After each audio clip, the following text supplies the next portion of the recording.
Kalau siapa ya orang-orang yang menyebarkan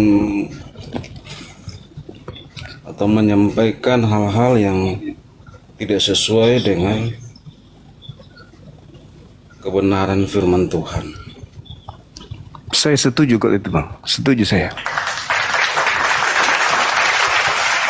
Jadi yang disebut nabi palsu atau rasul palsu adalah yang menyampaikan sesuatu yang tidak sesuai dengan firman Tuhan, kan gitu. Apatah lagi kalau sampai aplikasi agamanya, ibadahnya, rutinitasnya itu bukan berdasarkan firman Tuhan, kan gitu, Bang ya. Ya, saya setuju kalau itu. Kalau Al-Quran saya jelas mengatakan begini, wa ikhwanuhum yamuddunahum fil ghayyi tsumma la yukasirun. Al-Quran menarasikan saudara-saudara mereka, yaitu orang-orang kafir, orang-orang fasik, adalah membantu iblis untuk menyesatkan manusia, untuk membantah Tuhan pencipta langit dan bumi, dan mereka tidak akan henti-hentinya menyesatkan. Itulah pengajar-pengajar palsu atau nabi-nabi palsu atau rasul-rasul palsu. Nah, metode ini akan ngambang ketika kita hanya bernarasi liar. Maka Al-Quran menyelaraskan pengajar palsu atau nabi palsu atau rasul palsu adalah mereka yang menggugurkan kemuliaan Tuhan pencipta langit dan bumi. Menggugurkan kemuliaan pencipta langit dan bumi dengan menyelaraskan pencipta langit dan bumi itu setara dengan makhluk ciptaannya. Itulah pengajar palsu. Maka mereka dikategorikan sebagai saudara-saudaranya iblis yang ingin menyesatkan, mendurhakai Tuhan pencipta langit dan bumi. Nah, kalau Al-Quran yang saya jadikan sebagai sandaran, maka nabi palsu itu jelas mereka yang mengikutnya disebut kafir. Innal ladzina kafaru min ahlil kitabi wal musyrikina fi nari jahannam. Jadi orang-orang kafir ini adalah penghuni neraka jahanam. Dan mereka tentu berasal dari pengajar-pengajar sesat. Tapi nggak mungkin saya menggunakan Al-Quran untuk membantah saudara-saudara saya yang tidak mengimani Quran. Maka sebagai orang yang belajar perbandingan agama, saya ingin menjadikan Bible ini sebagai tolak ukur. Apakah Nabi saya, Nabi Muhammad, masuk dalam kategori Nabi palsu? Apakah ada Bible menceritakan itu? Baik itu perjanjian lama kitabnya Yahudi atau perjanjian baru kitabnya Kristen yang mengena kepada nabiku Nabi Muhammad. Atau justru Bible itu menceritakan bahwa Nabi dan Rasul palsu itu ada di tengah-tengah Kristen itu sendiri. Nah, maka kalau Al-Quran yang saya pakai tolak ukurnya sudah pasti Kristen kena. Maka untuk supaya saya bijak dan arif, saya gunakanlah Bible ini untuk menakar siapakah Nabi palsu atau Rasul palsu tersebut. Silakan, Bang. Contohnya dia Bible apa? Siapa? Di Matius 7 nomor 15. Di situ dikatakan Yesus sedang berbicara kepada orang Yahudi muridnya, bukan orang Kristen, orang Yahudi. Apa kata Yesus? Waspadalah kepada nabi palsu yang datang kepada kamu. Berarti nabi palsu itu datang kepada murid Yesus di abad pertama. Nabi Muhammad hidup di abad ke-7. Nabi Muhammad lolos. Datang kepada kamu, berarti nabi ini kan pemimpi. Nabi itu nevi. Nevi dalam bahasa Ibrani, pemimpi atau penyampai kabar atau pembawa berita atau utusan yang menerima firman, kalam. Waspadalah kepada pengajar atau pemimpi yang datang kepadamu menyamar seperti domba. Berarti nabi ini datang kepada murid Yesus. Domba itu adalah murid. Yesus gembala, muridnya disebut domba, Yesusnya disebut gembala. Menyamar seperti murid Yesus, tetapi sesungguhnya dia adalah serigala yang buas. Berarti oknum ini hidup di zaman muridnya Yesus, datang kepada muridnya Yesus, ngaku-ngaku muridnya Yesus, padahal sebenarnya dia adalah pembinasa yang keji. Saya masih mengingat bagaimana Lukas 21 nomor 12, bagaimana kisah para rasul 9, upaya-upaya yang dilakukan Paulus untuk membunuh, menyiksa, menyesal, menangkap, menganiaya, menzolimi, bahkan menghilangkan nyawa murid-murid Yesus. Datang kepada murid Yesus. Habis itu dia ngaku murid Yesus. Dan di dalam kitab Kejadian 49 nomor 27, Yakub meramalkan anaknya yang bernama Benyamin. Apa kata Yakub? Benyamin, kelak lakumu, keturunanmu seperti serigala yang bila pagi hari merampas dan pada sore hari membagi-bagikan hasil rampasannya, hasil jarahannya. Paulus mengaku, Filipi 3 nomor 5, Paulus mengatakan dirinya adalah keturunan Benyamin. Berarti serigala itu adalah keturunan Benyamin. Paulus keturunan Benyamin. Dan yang datang kepada murid Yesus adalah Paulus. Yang menganiaya adalah Paulus. Yang menzolimi, menangkap dan membunuh adalah Paulus. Yang bukan murid Yesus mengaku murid Yesus adalah Paulus. Semuanya tergenapi. Nabi Muhammad bersih di situ. Jadi nabi palsunya itu ada di tengah-tengah murid Yesus itu sendiri. Sebagaimana Petrus menulis 2 Petrus 2, apa kata Petrus? Sebagaimana dahulu di tengah-tengah kamu tampil nabi-nabi palsu, demikian juga sekarang di tengah-tengahmu tampil pengajar-pengajar palsu yang memasukkan pengajaran-pengajaran yang membinasakan. Sekarang berarti pada masa itu, bukan abad ke-7. Apa hasilnya? Apa buah daripada nabi palsu itu? Mohon maaf, memanggil Yesus Tuhan, bernubuat, mengusir setan pakai nama Yesus. Tertulis di Matius 7, 22, 23. Dan itu semuanya ada di perilaku-perilaku pengikut Paulus. Jadi nabi palsunya mengajarkan ajaran palsu, pengikut Yesus palsu, mimpi masuk surga palsu, semuanya palsu. Karena akarnya memang palsu. Seperti itu, Bang. Silakan ditanggapi. Ya. Nah, Paulus itu memang latar belakang awalnya kan dia memang kehidupannya seperti itu. Tapi setelah itu kan dia bertobat. Setelah itu dia bertobat dan dia melakukan hal-hal yang luar biasa. Bahkan dia berani untuk nyawanya hilang pun dia mau menyaksikan betapa hebatnya Tuhan Yesus. Sehingga orang-orang banyak yang belum menerima dia. Karena memang latar belakang sebelumnya dia adalah orang yang membunuh orang-orang yang mengikuti Yesus. Seperti begitu. Jadi memang banyak orang yang belum, bahkan pada saat itu juga orang-orang tidak mempercayai apa yang dia sampaikan kalau dia sudah bertobat. Tapi kalau kita melihat cerita-cerita setelah dia bertobat, dia sungguh-sungguh meninggalkan kehidupan lamanya untuk menyaksikan kehebatan, keajaiban Tuhan dalam hidupnya. Seperti begitu. Oke. Ya. Baik, Bang. Terima kasih. Jadi Paulus bertobat. Nabi palsu itu, pengajar palsu dan penyesat itu memang harus bertobat supaya dia bisa nyamar. Waspadalah kepada nabi palsu yang datang kepadamu nyamar seperti domba. Tidak nyamar. Makanya tadi saya bilang, memang banyak orang yang tidak percaya kalau dia benar-benar percaya. Tapi kalau melihat dari apa yang dia alami, dia sungguh-sungguh meninggalkan kehidupan lamanya dan dia all out, dia melakukan semuanya itu untuk kemuliaan nama Tuhan. Oke, baik. Jadi ketika bertaubat ini sebagai dasar pijakan awal untuk melakukan penyesatan, itu pun dinubuatkan oleh Yesus di dalam Matius 2. Setelah dia bertobat, dia penyesatan apa yang dia lakukan? Ya, baik.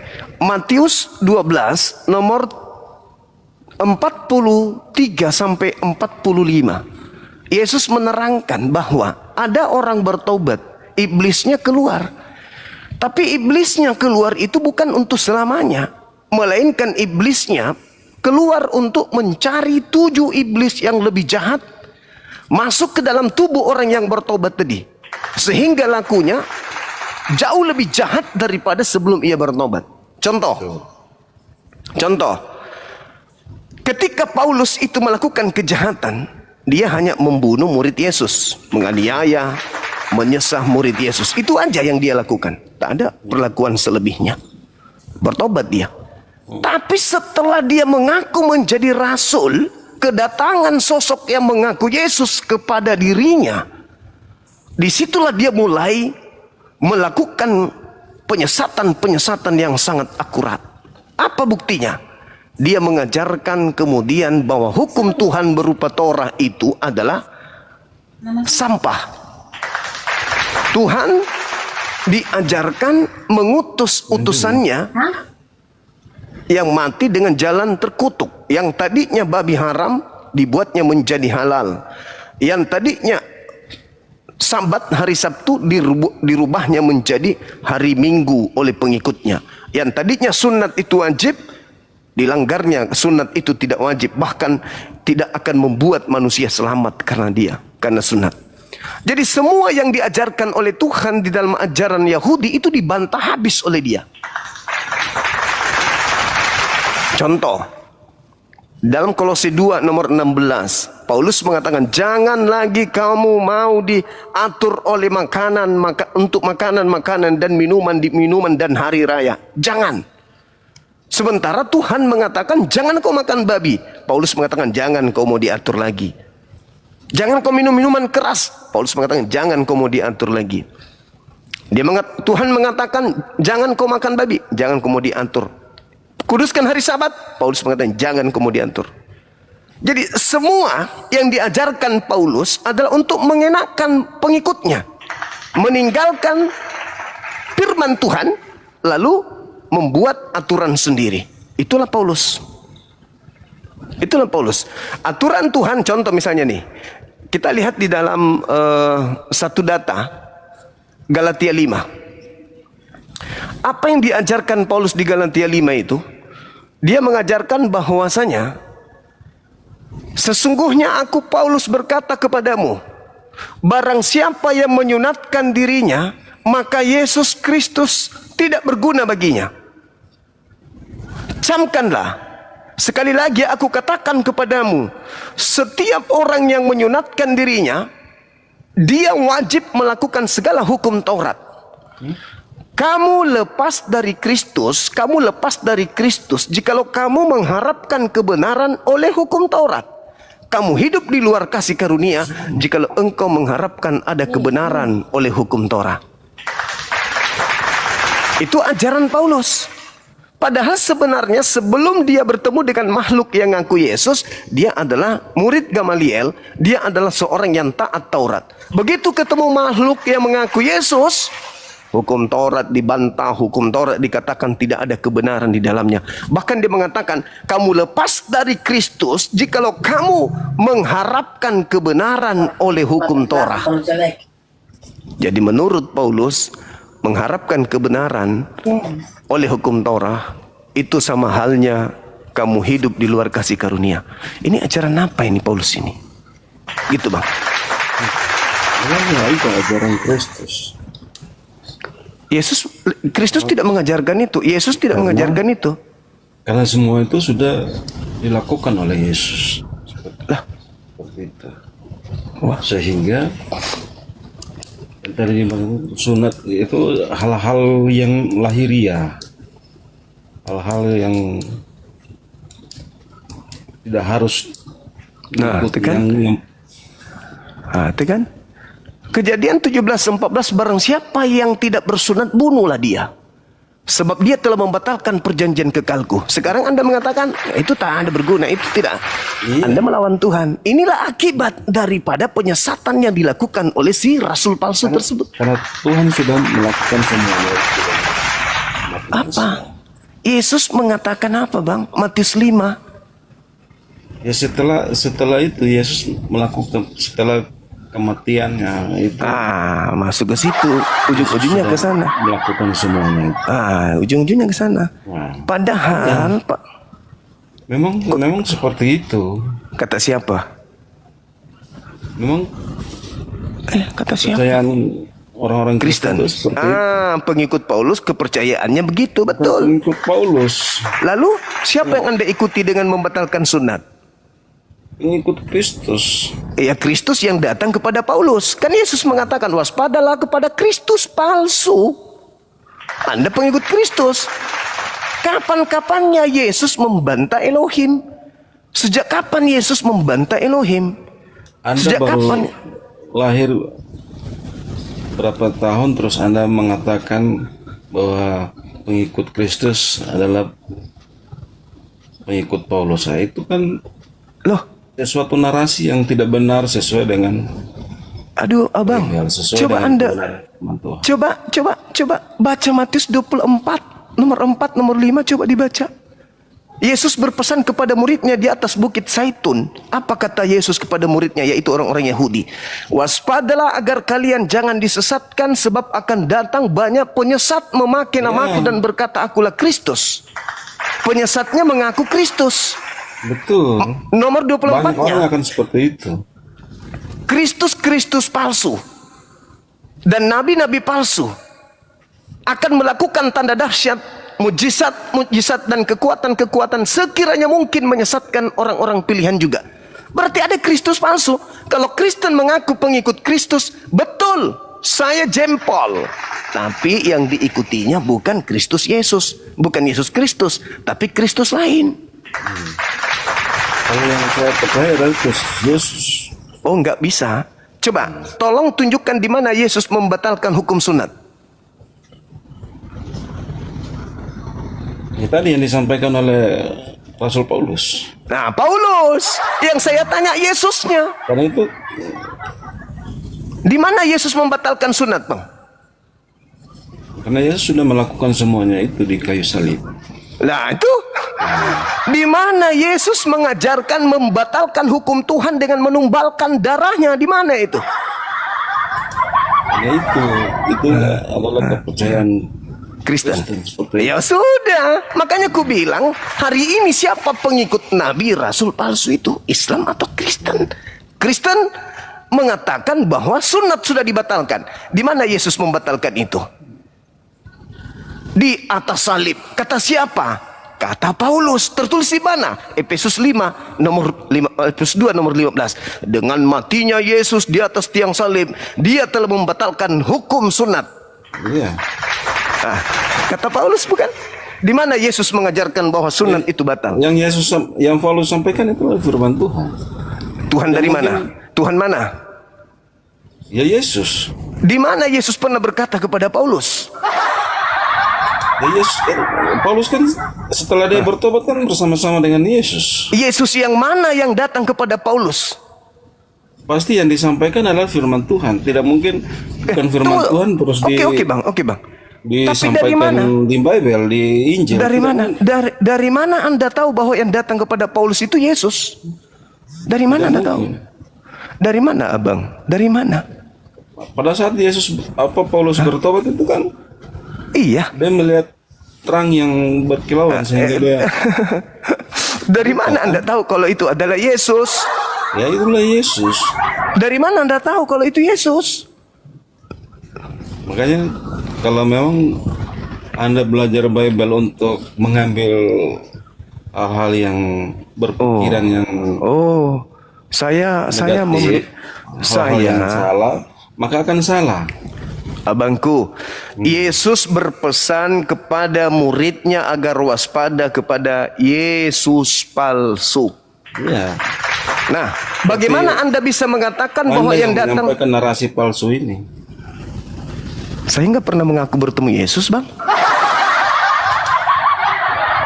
Kata Yesus, Menyampaikan bila narasi mana yang ada... tidak benar. Loh, saya baca dalil, Bang. Saya baca dalil. Di mana Yesus pernah membatalkan sunat?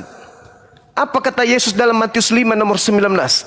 Barang siapa yang meniadakan Taurat, meskipun yang paling terkecil, lalu mengajarkan kepada orang lain, maka dia akan menempati tempat terhina dalam kerajaan langit. Pertanyaan saya, apakah Paulus meniadakan hukum Taurat meskipun yang paling terkecil? Kan Yesus berkata dia datang untuk menggenapi semua hukum. Menggenapi berarti melengkapi, bukan menghilangkan. Iya, menggenapi ya di atas kayu salib. Lah, kenapa harus di atas salib? Iya. Siapa yang mengajarkan bahwa dia menggenapi di atas salib? Siapa yang mengajarkan? Yesus. Jadi setelah dia mati kan dia menyatakan selesai, semuanya sudah selesai. Kata siapa seperti itu? Yesus mengatakan sebelum langit dan bumi lenyap, setitik pun dari Taurat tidak bisa dibatalkan sebelum semuanya terjadi. Memang ada hal-hal yang tidak boleh dibatalkan. Yang enak-enak. Maksudnya, iya. Seperti perpuluhan, ya toh? Itu kan kerelaan kita. Perpuluhan Ya, itu Anda jangan permasalahkan, itu pribadinya orang masing-masing. Tapi kan sudah dibatalkan sama Paulus, Bang. Perpuluhan itu. Kenapa masih dipakai? Oh, itu kan untuk kepentingan pelayanan. Tapi kan sudah dibatalkan, abangku. Katanya sudah dibatalkan semuanya katanya. Kok yang Bukan enak-enak dipakai? semuanya. Nah, Anda mengerti, makanya hal-hal Efesus yang baik 2. tetap kita harus lakukan. nggak bisa. Efesus 2 nomor 15, dalilnya jelas. Dengan matinya Yesus di atas tiang salib, dia telah membatalkan hukum Taurat beserta seluruh perintah yang ada di dalamnya. Camkan itu. Kok perpuluhan dipakai karena enak untuk perut pendeta? Bukan untuk anak pendeta, untuk pelayanan. Nah, di mana Anak perpuluhan pendeta. itu? Tolong Apakah tunjukkan pelayanan tidak menggunakan, Anda menyampaikan ini tidak menggunakan dana ya. Anda juga kan butuh dana juga. sama ketika Nah, itu, iya kan? saya pun bertanya, kenapa Nah, iya. dibatalkan sunat? Apakah Anda lahir tanpa kulup? Bagaimana? Kenapa batalkan sunat? Ya sunat itu boleh dilakukan, tapi bukan untuk semata-mata supaya kita. Kok boleh, Bang? Siapa yang ngajarkan Anda kayak gini polanya? Paulus mengatakan, barang siapa yang bersunat, maka dia harus melakukan segala hukum Taurat. Galatia 5 nomor 3. Tidak ada manusia yang sempurna yang melakukan semua hukum Taurat dengan baik. Hanya Ya, Yesus kalau begitu hanya jangan Yesus bersunat. saja yang melakukan dengan sempurna. Ya sudah, kalau begitu jangan bersunat. Apakah Anda juga kalau sudah bersunat terus melakukan semua hukum Taurat dengan sempurna? Saya bukan pengikut Paulus, abangku. Jangan salah. Terus? Lah, saya mengambil data di Bible. Bible-nya yang mengatakan, Paulus yang berkata, barang siapa yang bersunat, maka dia harus melakukan segala hukum Taurat. Dan di data nomor 4-nya dia katakan, kamu lepas dari Kristus jika kamu mengharapkan ada kebenaran oleh hukum Taurat, kamu hidup di luar kasih karunia. Iya. Lalu kenapa masih mengharapkan perpuluhan? Ya, perpuluhan untuk pelayanan. Berarti abang ini hidup di luar kasih karunia. Loh, Paulus yang mengatakan itu. Jikalau kamu masih mengharapkan kebenaran oleh hukum Taurat, kamu hidup di luar kasih karunia. Saya belum baca Galatia 2, Bang. Nomor 16, nomor 21. Jadi orang Kristen ini berada dalam persimpangan yang enak dipakai dari Paulus. Yesus mengajarkan ketidakenakan ditolak. Tapi kalau giliran ajaran kasih, wah itu aja yang digaungkan terus. Iyalah. Apanya yang iyalah? Kasih itu hukum terutama. Kasih Tuhan, Elohim. Mengasihi, terutama itu mengasihi Elohim. Apa mengasihi Elohim itu? Mentaati segala perintah Elohim. Salah satunya sunat. Jangan makan babi. Kuduskan hari Sabat. Loh, kok tertawa? Jadi apa kehendak Elohim itu, Bang? Kuduskan Minggu atau hari Sabtu? Melakukan semua kebenaran firman Tuhan. Nah, kebenaran firman Tuhan adalah tidak hanya sunat saja. ya, oke, tidak hanya sunat saja. Lalu kenapa dibatalkan sunat itu? Ya. Kan sudah disampaikan. Apa Tidak hanya katanya? sunat secara lahiriah, tapi sunat secara iman, percaya kepada Yesus. Apalagi itu? Kalau percaya Bukan kepada secara daging Yesus, saja. kalau percaya kepada Yesus, tidak mungkin percaya kepada Paulus. Itu mustahil. Ya, Paulus kan rasul kan apa yang disampaikan itu kebenaran firman Tuhan yang harus kita taati dan lakukan. Di mana Anda bisa mengatakan dia rasul sementara dia adalah rasul palsu? Anda memvonis rasul palsu, kamu dari siapa? Saya tanya kepada Abang. Saya tanya kepada Abang. Saya tanya kepada Abang. Tolong tunjukkan satu kalimat dari Yesus yang membahas tentang Paulus. Coba, di mana Paulus pernah dibahas oleh Yesus? Siapa Paulus menurut Yesus? Ayo, Bang. Ya, Paulus tidak perlu dibahas oleh Yesus. Oh, tidak semua bisa. Anda mengatakan dia rasulnya Yesus dari mana kalau Yesus sendiri tidak pernah membahas tentang Paulus? Ayo, Jadi firman Tuhan kan dia kan seorang rasul yang klaim. Yang saya maksud Yesus. Yohanes 6 nomor 70. Kata Yesus apa? semuanya Bukankah- tidak harus Yesus mengklaim. Lalu? Jadi firman Tuhan saja sudah dijelaskan. Maksudnya firman Tuhan ini apa? Maksud Anda firman Tuhan ini apa? Paulus Tuhan Anda gitu maksudnya? Bukan. Lalu mana firman Tuhannya tentang Paulus? Di Bible kan di situ dijelaskan Paulus adalah rasul. Berarti Tuhan Anda Lukas gitu maksudnya? Bukan. Lah, mana firman Tuhannya yang membahas tentang kerasulan Paulus kalau gitu? Tuhan, yang Tuhan itu Yesus. Nah, di mana Tuhan Anda yang bernama Yesus membahas tentang kerasulan Paulus? Ada? Ada? Ada di Bible kan. Di mana, Bang? Tunjukkan saya biar ku beli.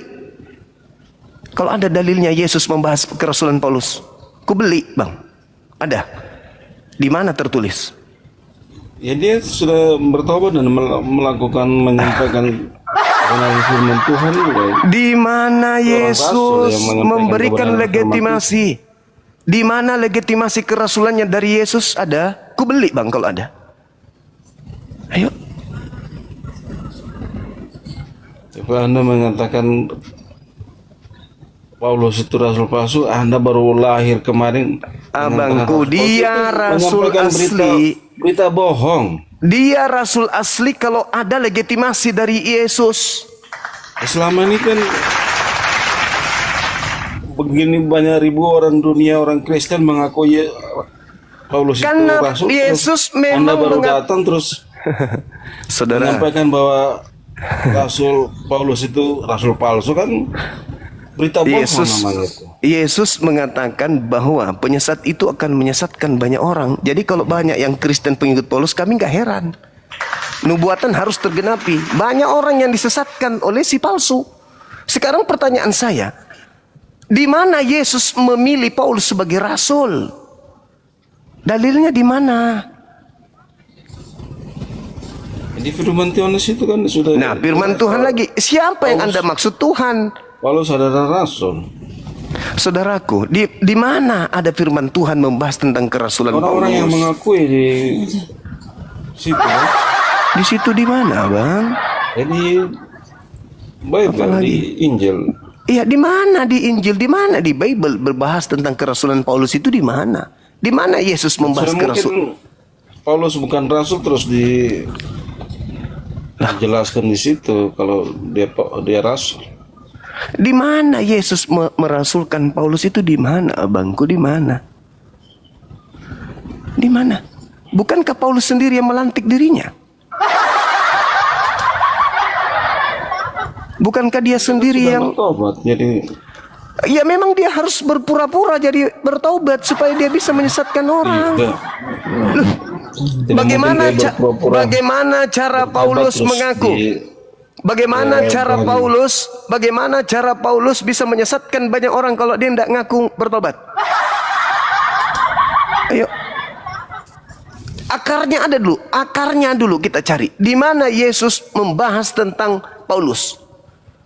Sebagaimana Yohanes 6 nomor 70, Yesus mengaku, aku yang memilih engkau yang 12 orang ini.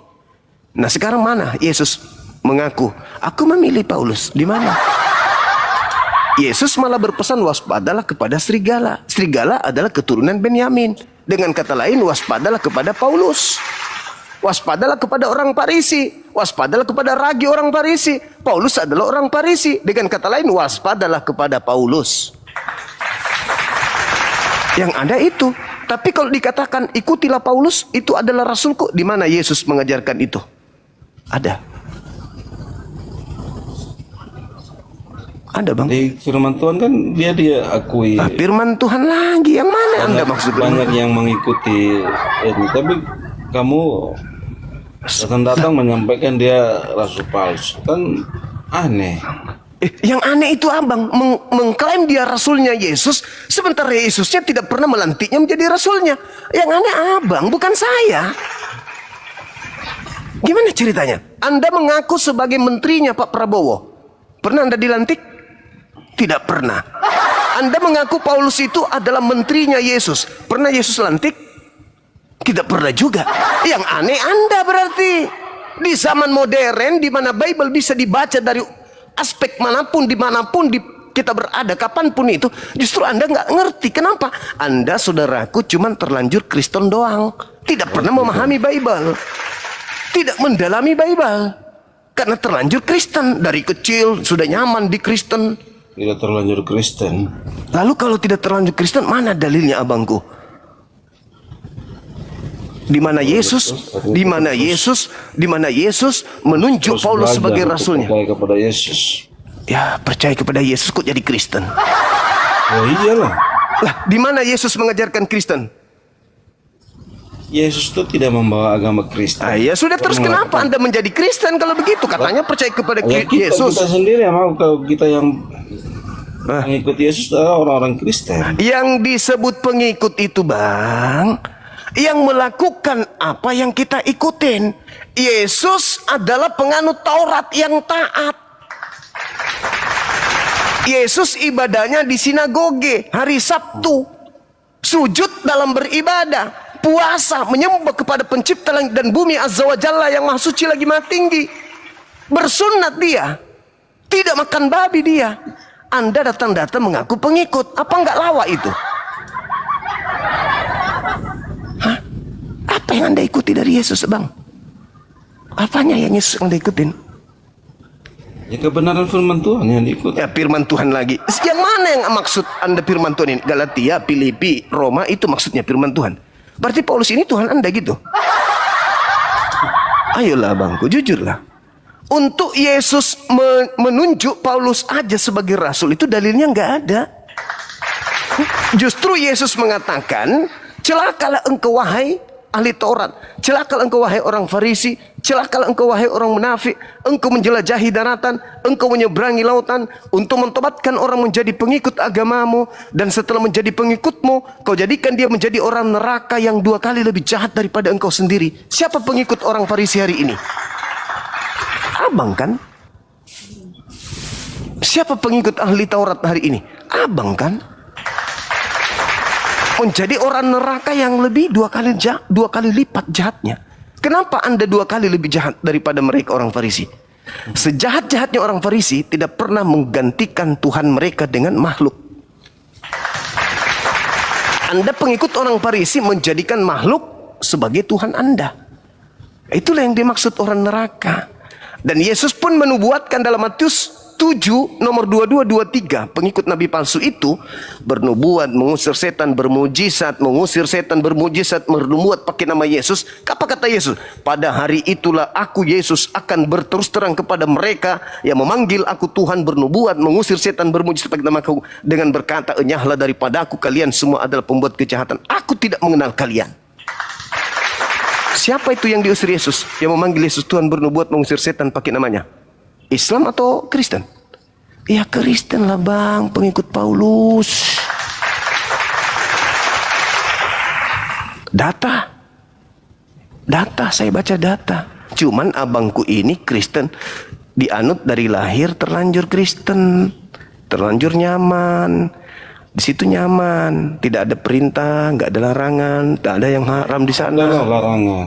Coba, mana larangannya dari Tuhan di Kristen? Larangan apa? Jangan bersinah. Nah, itu perintah yang sudah Jangan dibatalkan mencuri. Paulus. Tunjukkan, mana perintahnya jangan bersinah di Bible? Tunjukkan. Di 10 hukum itu kan disampaikan. Kan sudah itu dibatalkan larangan-larangan. tadi paman. Itu larangan-larangan Sudah yang tidak boleh dilakukan, Sudah jangan dibatalkan. Sudah dibatalkan sama Paulus paman. Menghormati orang tua. Itu sudah dibatalkan Paulus paman. Sudah dibatalkan. Hai, Efesus 2 nomor 15. Masih kurang apa data itu?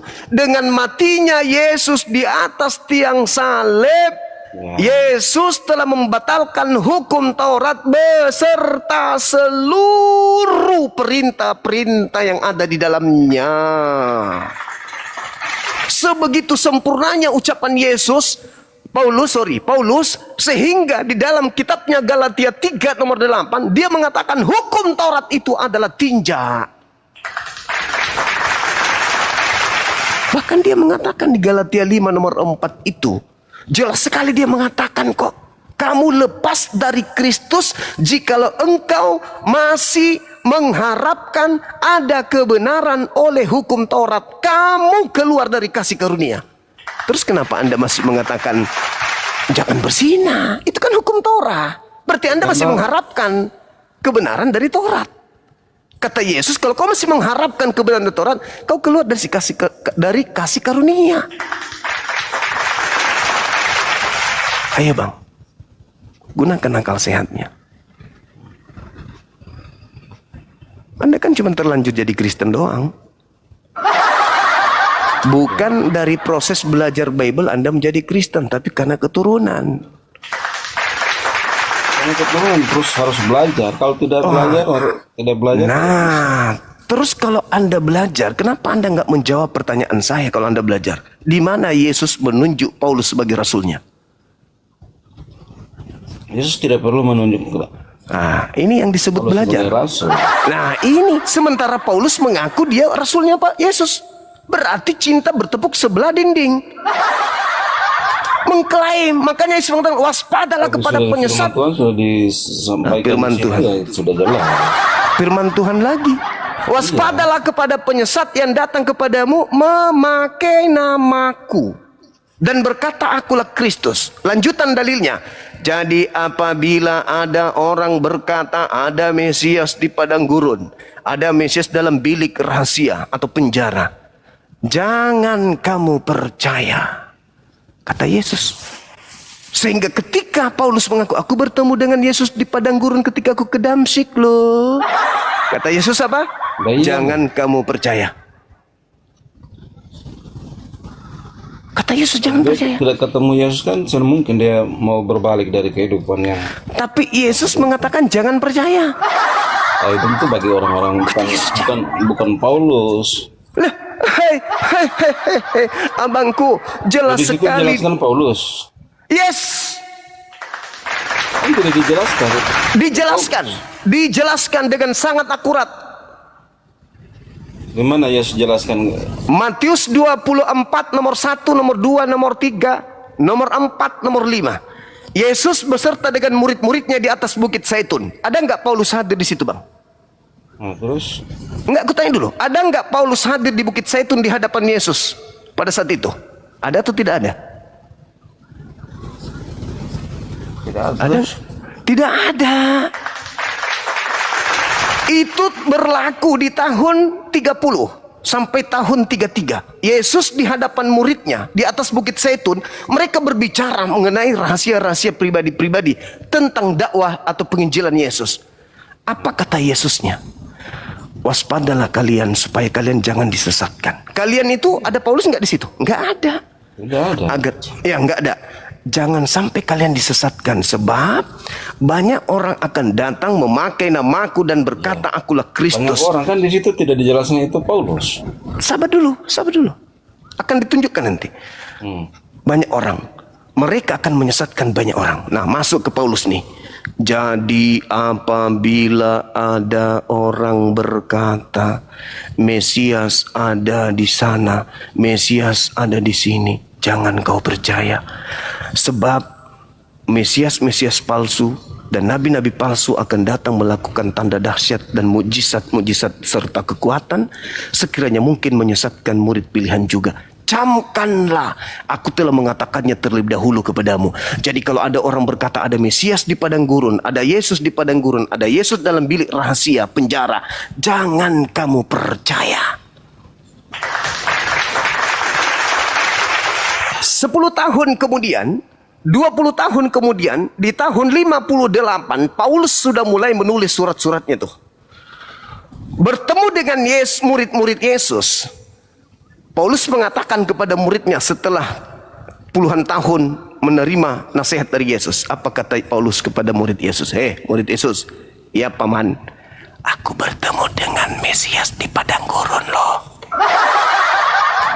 Apa nasihat Yesus kepada muridnya tadi? Percaya atau jangan percaya? Kalau ada orang mengaku bertemu dengan Mesias di gurun. Ayo bang.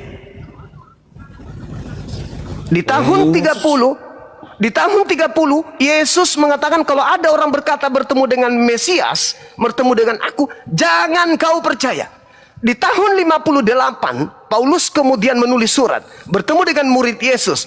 Apa nasihat Yesus ketika ada orang mengatakan dia bertemu dengan aku? Nasihat Yesus apa? Ketika Paulus mengatakan, aku bertemu dengan gurumu ketika aku ke Damsyik. Aku bertemu dengan Yesus. Yesus gurumu datang kepadaku. Dia mengatakan, akulah Kristus yang kau aniaya. Nasihat Yesus kepada mereka di Bukit Zaitun, percaya atau jangan percaya?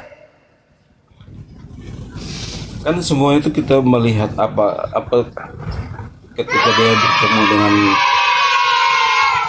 melihat Yesus, apakah kehidupannya Jangan, bukan ke situ. lah iya. Pertanyaannya bukan di situ. Jadi kita harus lihat orang berjumpa dengan Yesus kehidupannya masih tetap jahat atau berubah. Kalau dia masih tetap jahat, berarti dia berbohong. Malah Yesus orang yang mengatakan, berjumpa dengan Yesus, orang yang betul-betul berjumpa dengan Yesus, itu pasti kehidupannya akan diubahkan. Dan Anda juga kalau akan bertemu dengan Yesus, pasti kehidupan Anda akan Allahu Akbar. Saya percaya Yesus, bang. Ketika ada yang mengaku kepada saya Yesus, kusiram air panas.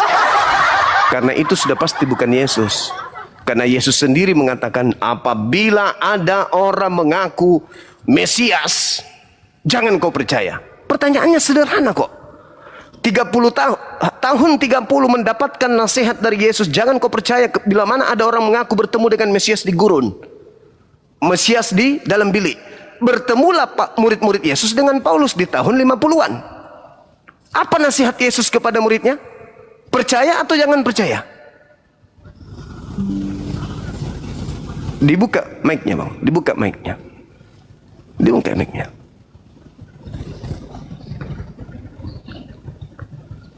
Yesusnya mengatakan dengan sangat jelas loh di situ. Jangan kau percaya bila kau bertemu orang yang mengaku bertemu denganku, mengaku bertemu dengan Mesias di padang gurun, jangan kau percaya. Paulus kemudian mengaku-ngaku bertemu. Nasihat Yesus kepada muridnya, percaya atau jangan percaya? Jangan percaya. Berarti murid dilarang percaya kepada Paulus. Dah, selesai abang ya. Selesai. Jangan anda gengsi, sunatkan hati abang. Jangan sombong terhadap kebenaran. Jangan menolak ajaran Yesus yang menasihati agar kita jangan percaya kepada orang yang mengaku-ngaku bertemu dengan Yesus di padang gurun. Kata Yesusnya, jangan kau percaya. Kata Yesus begitu. Tapi kalau abang tetap aja percaya kepada Paulus, berarti Anda tidak mendengarkan, tidak mengindahkan nasihat Yesus. Saya kembalikan kepada saudara. Saya kembalikan kepada saudara.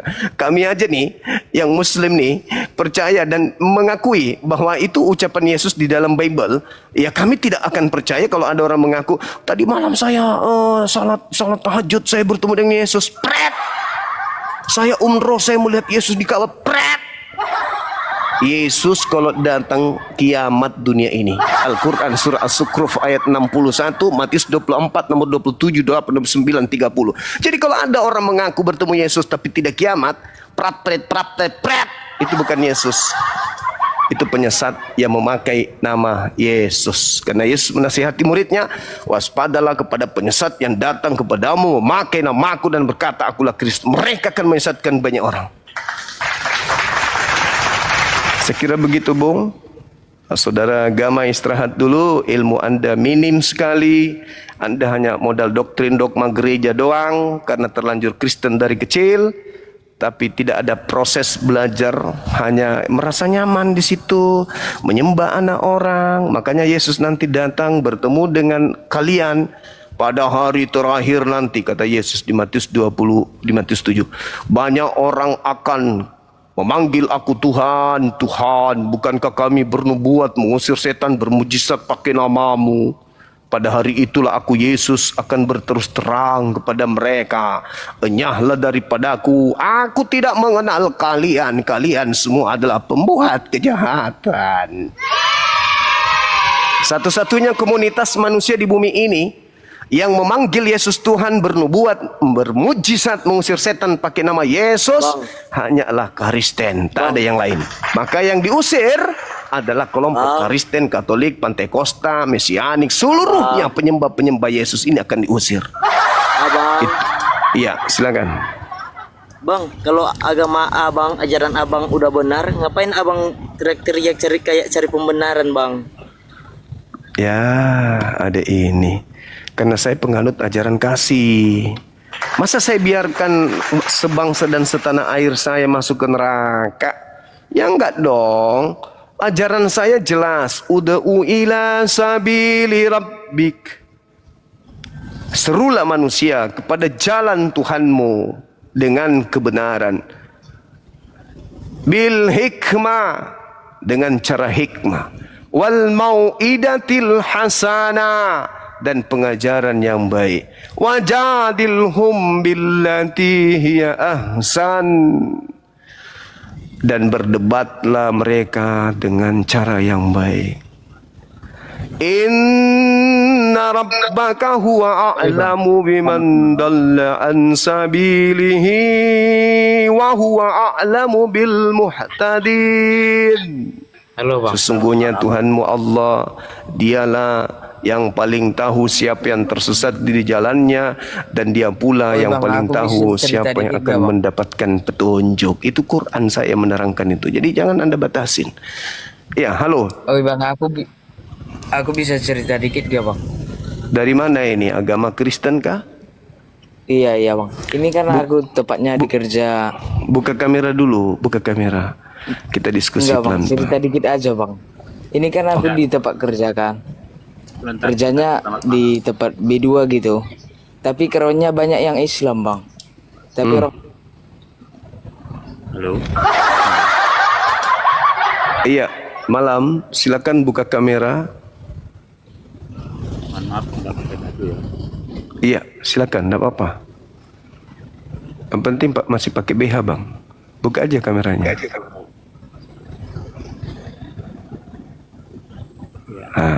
Oke. Laki-laki kita. Iya, silakan. Silakan tema kita. Ya. Mungkin abang ini sudah mendengarkan tadi uraian saya dengan teman kita dari Kristen. Silakan. Ya, betul. Yang satu, yang pastinya gini. Iya. Kira semua agama, ya, garis bawahi semua agama menginginkan hal yang terbaik, mengajarkan yang baik, ya. Salah. Ya, satu contoh yang terjadi di pondok pesantren. Itu kan oknum, bukan Islamnya. Ya tidak? Yes, Betul dia tidak? sedang mempraktikkan isi Bible. Oh iya dong. Iya. Kan ajakan bersundal kan banyak di Bible. Ya, itu kan gila. Ya itu dia. Hosea 4 nomor 14. Iya. Aku tidak akan menghukum anak-anakmu bila mana mereka berzinah. Anda tidak. Menantu-menantu perempuanmu tidak akan aku hukum bila mana mereka bersundal. Anda. Itu yang diperhatikan. Itu yang diperhatikan. Kalau di Al-Quran tidak mungkin. Nggak ada dalil-dalil kayak begitu. Nggak ada bang. Iya, karena ajaran Islam seperti itu. Mana dalilnya di Islam? Mana dalilnya? Ya, Mana? Anda tidak mengerti Kristen. Loh, saya tadi membaca dalil. Loh, iya. Nah, sekarang mana dalilnya di Islam, mana kayak gitu, mana? Yang mengawini umur 6 tahun? Mana dalilnya? Tidak perlu kita enggak usah lah. Anda tahu? Anda tahu? Sabar dulu. Gini. Ya, enggak, gini. Anda tahu Kita- di bilangan 31, bilangan 31 nomor 40, nomor 40 41 Yesus menikahi anak-anak bayi, anak bayi. Yesus anak-anak bayi, Bang. Aduh. Dalil ada dalil, dalil Bang. Saya baca dalil. Berarti kalau Bilangan 31. bukan seperti itu. Lalu coba Anda bacakan dalilnya kepada saya, coba. Anda paham tak dalil itu? Silakan. Ya, cuma Bilangan masalah 31. Ini loh. Kalau mendengar dari apa yang Anda sampaikan, inilah perpecahan. Kok berpecah? Iya. Kok berpecahan? Kalau orang hidup di berdampingan dengan Anda tidak mungkin bisa. Apa? Ya kan? Itu karena apa? Ajaran Anda itu ajaran sesat, hanya menunjukkan agama orang sendiri. Ya kan? Anda tuh mengerti nggak dengan agama Anda sendiri? Itu yang perlu diajarkan ke sesama agama Anda, ke sesama umat Anda, bukan mengajarkan masalah agama orang lain. Itu loh. Ajarkan agama Anda ke sesama umat Anda dengan baik. Kalau begitu, Bang, telepon sekarang lembaga Bible Indonesia, suruh tanggalkan semua istilah-istilah Al-Quran di Bible. Jangan dipakai. Loh, Jangan. jadi gini, kalau Anda merasa gini, kalau Anda merasa itu agak berkaitan dengan lembaga di Alkitab Indonesia, Anda sendiri yang datang. Ini Tidak perlu. salah satunya cara supaya dia sampai ke lembaga Bible dengan cara seperti ini. Ya inilah cara-cara kita sehat. Oh, nggak bisa, karena sudah terlanjur. Gentleman. Anda Karena sudah terlanjur Bible menyebar kemana-mana. Kecuali lembaga Bible Indonesia menarik semua buku-buku Anda tidak atau Bible yang sudah diterbitkan oleh dia. Selama Bible itu sudah sampai ke pelosok-pelosok, maka selama itu juga kami akan hadir untuk mengatakan bahwa lembaga Bible Indonesia telah melakukan penistaan secara terstruktur, masif dan terencana terhadap agama Islam melalui lembaga mereka. Itu fakta, itu real. Itu fakta, itu real. Tuhan kami diambil, nama Al-Quran kami, Alkitab diambil, nama kitab wahyu kami diambil, Nabi, Rasul, Roh Kudus diambil, Imam, syafaat diambil semuanya, Injil diambil. Semua istilah-istilah yang sangat prinsip di Islam, di Al-Quran, diambil oleh lembaga agama Anda tanpa malu-malu. Habis itu Anda di sini menangis. Ajarkan kepada umatmu aja agamamu. Ajarkan supaya di agamamu itu bahasa agamamu. Kata salib diambil. Kata salib diambil. kata malaikat diambil, kata jin diambil, semua diambil. Kata ayat, kata ilahi diambil, kata kalam diambil, semua yang prinsip diambil. Agama apa ini? Hah? Habis itu Anda nangis. Jangan kau ajarkan aja. Jangan kau bahas-bahas agama kami. Setelah ketahuan mengambil milik orang baru nangis. Dulu Ka'bah diambil, apalagi Ka'bah diambil, kemudian diambil juga kata Isa Al-Masih diambil. Sekarang nangis. Jangan kau bahas-bahas agama kami. Juma. Iya bang. Kau urusannya itumu sendiri, nggak usah kau ini orang lain ya. Ini agama saya, kenapa Anda kemudian membatasi agama saya? Terlalu cepat diturunkan, Dinda. Biarkan aja yang kayak gitu-gitu dikasih kesempatan bareng 2-3 menit. Supaya yang lain tahu. Karena dari lisan mereka akan terlontar ilmu dari kita. Apapun yang diucapkan, balasannya pasti ilmu keluar dari mulut kita gitu. Yang penting dia tidak menghina, menghujat Allah.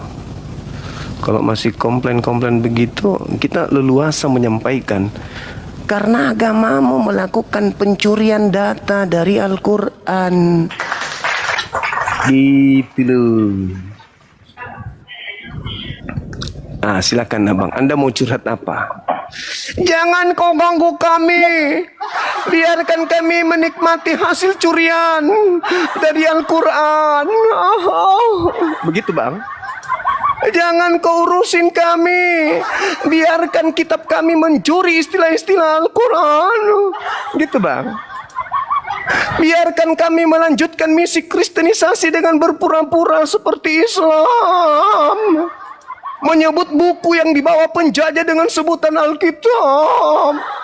Menyebut dewa yang disembah oleh orang-orang Athena dengan sebutan Allah. Begitu bang, maksud lo gitu? Gitu maksud lo? Jangan kau ganggu kami Bang Suma. Biarkan aja misionaris itu datang dengan menggunakan hijab seperti Mikat Srot. Biarkan aja mereka menggunakan atribut Islam Bang Suma. Kasihani agama kami udah berjuang 350 tahun Bang Suma. Tapi kami tetap minoritas Bang. Izinkan kami juga menaikkan level presentasi agama kami. Mobil mogok. Anda gak mau kita bahas agama Anda, tapi agama Anda melakukan segala sesuatunya untuk memurtadkan orang. Anda demam, coba periksa jidat. Demam Anda itu. Otaknya kurang vitamin. Gaya-gayaan gereja kalam ilahi. Prep. Gereja Isa Al-Masih. Prep. Kapan kalian waras? Kapan waras? Halo, selamat malam. Selamat malam Bang Zuma. Malam juga, Bung. Aku mualaf Bang Zuma, mualaf. Assalamualaikum warahmatullahi wabarakatuh. Alhamdulillahi rabbil alamin. Waalaikumsalam warahmatullahi wabarakatuh. Aku mau nanya Bang Zuma. Coba kasih dulu dalil dari penangkapan kain lenan Bang Zuma dari awal. Penangkapan kain lenan Markus 14 dari awalnya nomor Bang Zuma. Dari awal ceritanya Bang Zuma. Lukas 21 nomor 8. Waspadalah kepada penyesat yang datang kepadamu dengan memakai namaku dan berkata, akulah dia. Penyesat itu mengaku akulah dia. Di Yohanes 18 jelas sekali dikatakan bahwa ketika orang-orang seperti Yudas dan tentara Romawi datang pada tempat persembunyian Yesus dan murid-muridnya, mereka tentara Romawi bertanya kepada Yesus, yang oknum disebut Yesus, siapa yang engkau cari? Kata orang Roma, tentara Romawi dan juga yang ada Yudas di situ, kami mencari Yesus dari kota Nazaret. Apa kata oknum tersebut? Akulah dia. Sekarang permasalahannya, Bung, kalau itu adalah benar-benar Yesus, kenapa enggak bilang aja, kamu yang kami cari? Kenapa dia harus mengatakan, kami mencari Yesus dari Nazaret? Sehingga orang itu mengatakan, akulah dia. Apa yang terjadi setelah itu? Mereka mundur dan berjatuhan ke tanah. Masa hanya gara-gara mengatakan akulah dia? Berarti di situ ada sesuatu yang terjadi, yaitu mukjizat. Maka yang ditangkap ini yang mengaku akulah dia. Digiringlah dia pergi. Akulah dia. Setelah digiring pergi, di Markus 14 nomor 50, 51, 52, seluruh murid Yesus lari meninggalkan Yesus. Lari kan?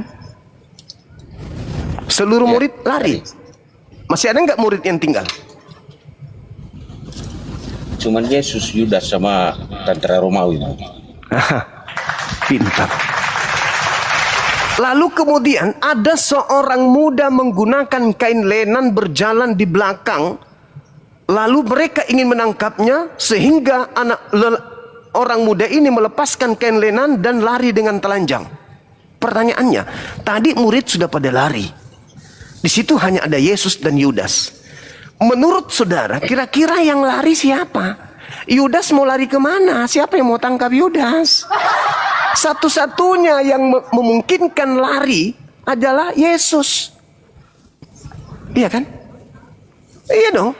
Menggunakan kain lenan. Coba Anda baca dalam Yohanes 13 nomor 4. Yesus menanggalkan jubahnya lalu menggunakan kain lenan.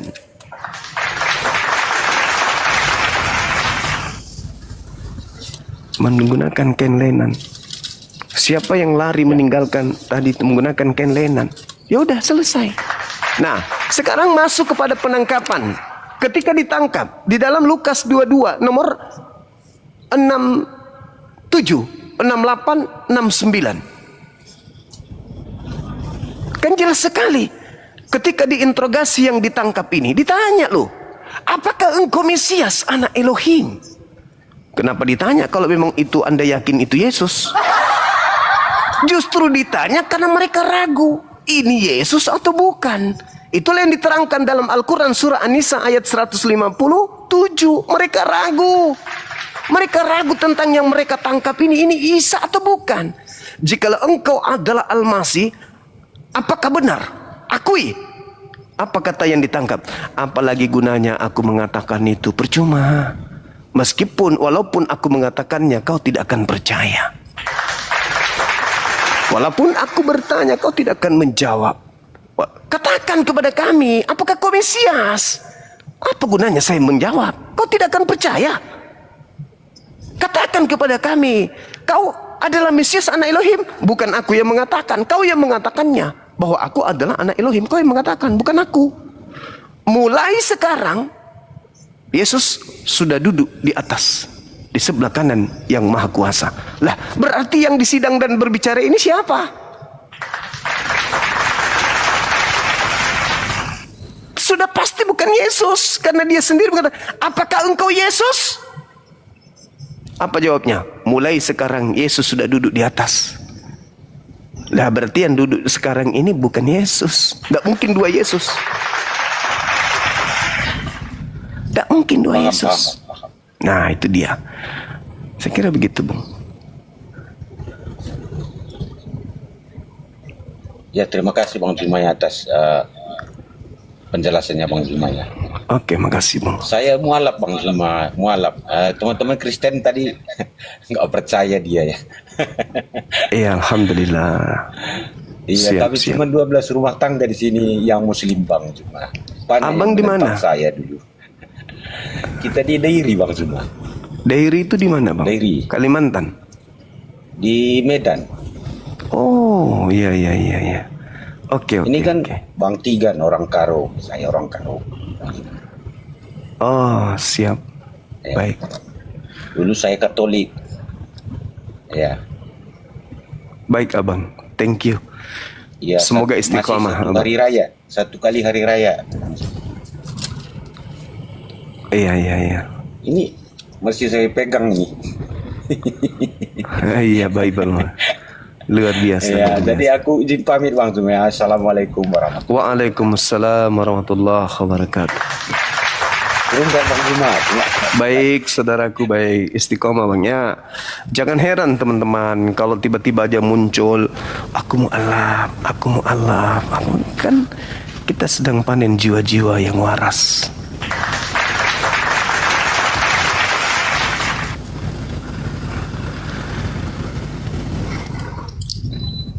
Halo, malam Bang Suma. Malam saudara dari Kristen. Iya, Kristen. Bro. Baik.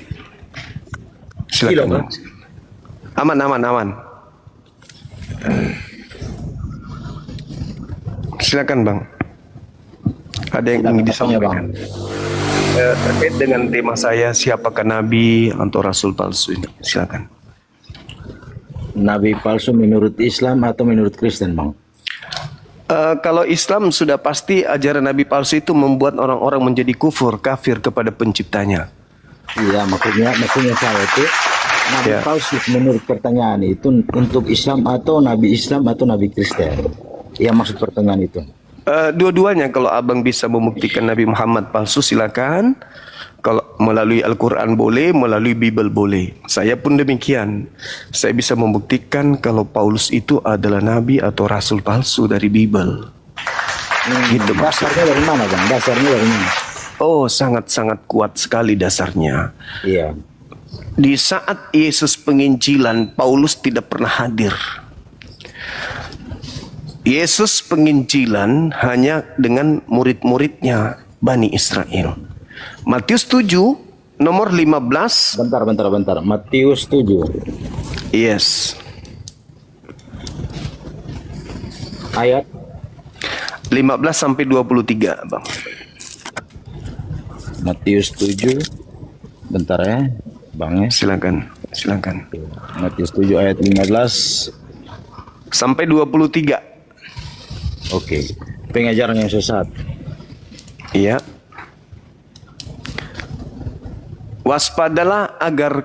Waspadalah kepada nabi-nabi palsu yang datang kepadamu, yang datang kepada kamu. Kira-kira kamu di situ siapa, Bang? Kamu itu adalah manusia. Nah, disitulah kesalahan Kristen dan cara